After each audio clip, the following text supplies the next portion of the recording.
utamanya kiai-kiai Jawa Timur yang banyak khawarikul adatnya, banyak nyelenehnya. Pokoknya sekira tidak cocok dengan syariat cukup jangan diikutin. Kalau mau nasehatin silahkan, tapi dengan nasihat. Nasihat itu bukan taudeh, bukan caci maki. Oh, caci maki itu bukan nasihat, bukan sama sekali. Nasihat itu ya halus.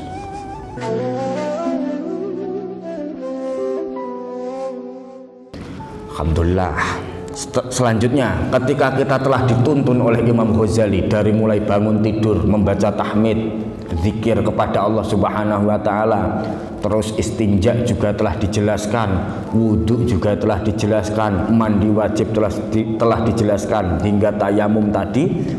Kemudian ada khuruji ilal masjid, tata krama ketika Anda ingin sholat subuh ke masjid, berangkat ke masjid. Karena ini prosesnya, beliau menjelaskan jadwal harian seorang mukmin itu harusnya begini loh. Dari mulai bangun tidur Anda ngapain, begini loh, begini loh terus, biar tahu bahwasanya bangun tidur nggak langsung megang nggak langsung megang HP. Nah itu kan hampir kita semua itu, sadar nggak sadar. Usahakan bangun tidur tahmid dulu, alhamdulillah udah selesai. Kalau nggak hafal yang lain-lain, pokoknya alhamdulillah gitu aja udah selesai. Repot amat. Tata krama berangkat ke masjid, keluar untuk ke masjid. Fa idza faraghta min taharatika fasholli fi baitika raq'atay subhi au raq'atayil fajri. Raq'atayil fajri. Ketika selesai dengan bersuci kita dari mulai wudhu dan lain sebagainya, maka sholatlah sunnah fajar atau qobliyah subuh boleh, sunnah fajar boleh. Itu di rumah, sholat dulu di rumah, baru berangkat ke masjid. Ingkanal fajru, apabila fajar qad tola'a, telah muncul. Jadi kalau berangkatnya ke masjid itu kok telah munculnya fajar, ya sholat sunnahnya di rumah gitu aja. Jadi waktu sholat itu dimulainya bukan dari mulai adzan, Bapak Ibu sekalian, Bapak-bapak. Ini biasanya orang salah persepsi. Wah, belum adzan no, belum masuk waktu zuhur, belum masuk waktu asar. Wah, itu kan sebagai penanda panggilan saja. Tapi kalau ketentuan masuk atau tidaknya waktu, ya itu tetap urusannya dengan ilmu falak atau ilmu perbintangan, ilmu waktu. Itu waktu ini kalau di pondok diajari pakai busur gitu, apa namanya, yang ini almanak gitu loh. Wah, saya udah nggak paham itu. Pokoknya jangan ke saya kalau tanya itu. Itu lah jujur saya. Pokoknya urusan matematika, urusan hitung-hitungan, jangan tanya ke saya, selesai. Pun karena nggak mampu udah. Kadzalika kana yaf'alu Rasulullah sallallahu alaihi wasallam. Seperti itulah yang dilakukan oleh baginda Nabi Muhammad sallallahu alaihi wasallam. Summa tawajjaha ilal masjidi wala tada'a as-sholata fil jamaah. Kemudian berangkatlah ke masjid dan jangan tinggalkan sholat berjamaah. La siyama subha, apalagi subuh. La siyama subha, apalagi subuh. Sebab subuh itu sholat paling berat. Fasolatul jamaah tafdulu ala solatil fadhi bisab'i wa ishrina darajah.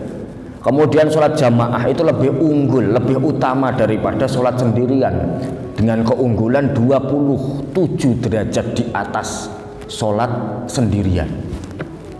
Saya itu punya guru Pak sekalian, namanya almarhum Kiai Abu Zarin, Pak Abu Zarin, guru sepuh di pondok pesantren saya di Al-Falah Ploso Kediri. Beliau itu beliau Masya Allah, orangnya itu rileks saja. Kalau teman-teman jamaah gitu, apa namanya, murid-murid jamaah semua, beliau santai sambil ngeliatin ngeliatin apa namanya santri-santri, murid-murid, semua pengurus juga pada jamaah. Kalau nggak jamaah dimarahin sama Pak Abu ini, dimarahin. Beliau sendiri santai. Langsung, Pak, saya sekali waktu disuruh ngurut beliau, pijet kaki beliau. Lah iya, orang-orang itu kok gampang banget suudzon sama saya. Tahu-tahu dawuh gitu, tahu-tahu ngendikan begitu, ngomong begitu. Orang-orang kok gampang banget suudzon sama saya. Lah itu kan kenapa saya nyuruh orang-orang jamaah? Itu kan karena mereka jomblo. Jomblo, kalau nggak jamaah pahalanya cuma satu. Beda dengan saya kan udah punya anak, udah menikah. Sholatnya orang yang telah menikah, utamanya laki-laki, itu lebih unggul daripada sholatnya jomblo. Dengan 67 derajat, tidak 27 lagi, 60 lah, katakan 60 derajat. Kalian kok saya tidur juga punya dalil. Ya, orang alim itu mau pola tingkah, mau ngapain pun, Pak, itu jangan disuudzoni. Bener itu. Terutama hamalatul Quran, para penghafal Al-Quran, terutama ulama-ulama, kiai-kiai kita, utamanya kiai-kiai Jawa Timur yang banyak khawarikul adatnya, banyak nyelenehnya. Pokoknya sekira tidak cocok dengan syariat, cukup jangan diikutin. Kalau mau nasehatin silahkan, tapi dengan nasihat itu bukan taudeh, bukan caci maki. Caci maki itu bukan nasihat, bukan sama sekali. Nasihat itu ya halus, dibilangin pelan-pelan, syukur-syukur 4 mata. Termasuk tidak hanya ke tokoh, ke istri, ke anak, itu kalau bisa pakai pendekatan. Beda cerita ketika anaknya masih bocah, 7 tahun, 10 tahun, ya itu harus diteot, Pak. Teot, paham bapak-bapak? Cubit, teot, seblak, pukul. Itu kalau sekarang kena HAM, iya benar, hak. Yang anak apa namanya? Pelanggaran hak asasi manusia. Bukan yang anak apa namanya istilahnya? PAI, perlindungan anak itu ya. Wah, ya. Perlindungan anak. Wah, saya udah nggak cocok itu. Bener itu nggak cocok, bener. Loh, kita semua jenengan ngalamin guru-guru yang tidak terkekang oleh aturan itu. Dan sekarang jenengan pasti kangen dengan guru-guru Anda itu. Barokah saya ditempeleng, saya hafal 1 hadis. Barokah saya di ini, saya hafal Yasin.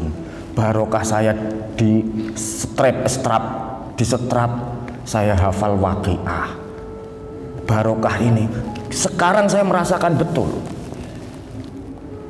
Coba sekarang, pernah kejadian di Madura. Bocah disuruh sholat sama gurunya. Gurunya diperkarakan, denda 50 juta. Innalillahi wa inna ilaihi raji'un. Pokoknya saya minta jamaah Haroyan, kalau kepengen maaf, ini praktek guru-guru kita dulu, praktek orang tua kita dulu. Kalau jenengan kepengen anaknya berkah, pasrah bongkoan kalau bahasa Jawa, pasrah total dengan guru. Terserah tarbiyahnya guru bagaimana. Oleh karena itu carilah guru yang bersanad benar. Jadi ketika hukumnya bersanad. Jelas mboten? Kenapa kok ada guru melakukan kesalahan? Itu pasti nggak jauh gurunya ketika ngukum tidak bersanad. Bikin atraksi sendiri. Akhirnya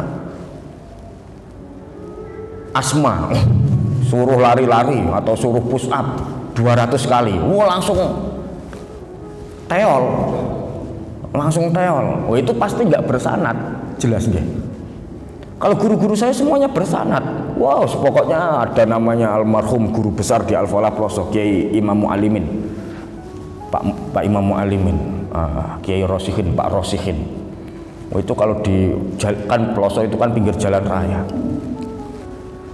Kalau ngukum, sana ke depan ATM, berdiri madep ke barat, azan yang kenceng.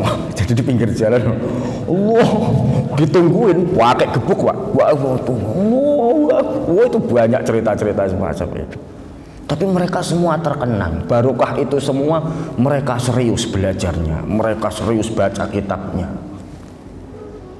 Jenengan tahu Gus Kausar nggih, Pak?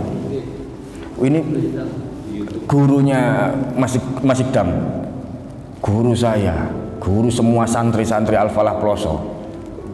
Gus Kausar, Abdurrahman Kausar, Kiai Haji Abdurrahman Kausar.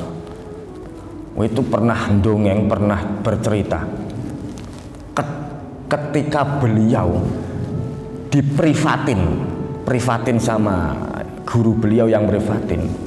Guru beliau itu sampai, karena Gus Kausar itu waktu kecilnya ya wajar, sewajarnya anak kecil bahwa ada ndableknya sedikit, ada sifat malasnya sedikit niku nggih maklum. Orang manusia itu yang nggak maksum kecuali Rasulullah kan begitu. Itu sampai gurunya itu keucap begini, walah Gus, saya itu muskil, saya itu ragu, jenengan itu anak kiai atau bukan? Kok maaf, ini cerita beliau sendiri. Jenengan kok bebel kok kebangetan toh Gus? Gus Kausar nunduk, nangis, tapi nggak wadul, nggak apa, tapi spontanitas kondur pulang ke rumah, dahar, beliau dahar. Ibunda beliau mersani ya, ngelihat beliau, kenapa le nangis? Nggak niat wadul, cuman niat cerita aja, nggak niat ngadu untuk biar dimarahin, nggak, gurunya biar dibela, nggak, tapi cuman cerita aja. Anu Bu, tadi Pak ini dawuh begini. Ibunda beliau diam. Kemudian di belakang beliau, ibunda beliau itu bilangin ke gurunya Gus Kausar, Pak, mbok ya kalau sama Kausar jangan galak-galak kebangetan gitu. Akhirnya karena ada intervensi dari ibunda, ibu itu akbaro syafaqoh, lebih luas kasih sayangnya daripada bapak. Bapak kan cuek Pak, pokoknya asal bikin nggak ngandung selesai kayak kita itu udah pokoknya timure udah. Nah, tapi apa-apa mintanya dimenangin, itu kita udah luar biasa pokoknya. Wahya kedengeran abah beliau Romo Kiai Haji Nurul Huda Jazuli, Ibu Gus Kausar langsung disatru Pak, disatru tau gak? Dimarahin berminggu-minggu, didiemin berminggu-minggu. Wah, Masya Allah. Karena nggak boleh intervensi orang tua ke pendidikan anak, itu nggak boleh, nggak boleh. Makanya dulu Imam Malik ketika dipanggil oleh Khalifah Harun Rasyid untuk merifatin anaknya Khalifah Harun Rasyid, Imam Malik jawabnya tegas, al ilmu yukta wala yakti. Ilmu itu disoani, bukan ilmu datang. Jadi alhamdulillah saya nggak sealim Imam Malik. Kalau saya sealim Imam Malik, jenengan yang saya suruh ke rumah Pak, bukan saya yang ke Ar-Royan. Lho nggih. Nggih, untungnya saya nggak sealim Imam Malik. Wah, ya namanya sama Abdul Karim Malik juga saya. Tapi kalau saya sealim Imam Malik, gue yakin itu saya. Apa namanya? Luar biasa betapa beliau sangat menjaga kewibawaan ilmu. Ilmu itu tidak bisa diintervensi. Jadi sekali lagi jenengan ditakdir untuk istiqomah ngaji di Bidayatul Hidayah, ataupun di kajian fikih, ataupun kajian tauhid, ataupun majelis-majelis taklim yang lain, itu kenikmatan yang wajib disyukuri. Wajib disyukuri. Dengan cara istiqomah, selalu minta sama Allah diberikan kekuatan istiqomah.